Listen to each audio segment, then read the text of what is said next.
ایک اور سوال تھا، نام نہیں لکھا گیا، اس کا اظہار نہیں کیا گیا کہ ایک مسلمان پر غسل واجب ہے، غسل اس کے لیے ضروری ہے،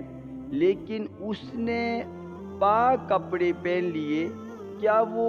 غسل سے پہلے پہنے ہوئے پاک کپڑے پاک ہی رہیں گے؟ تو جناب تفصیل یہ ہے کہ اگر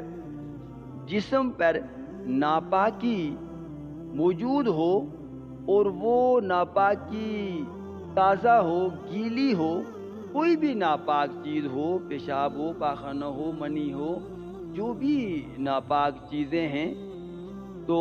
کپڑے پاک پہنے اور وہ ناپاکی جسم سے ہوتی ہوئی ان کپڑوں پر لگ گئی، تو اب وہ کپڑے ناپاک ہیں، وہ پہن کر نماز نہیں پڑھی جا سکتی۔ اور اگر وہ ناپاکی خشک ہو گئی کہ وہ پاک کپڑوں کو لگی نہیں پھر بھی کپڑے پاک ہیں، یا وہ ناپاکی پہلے دور کر لی گئی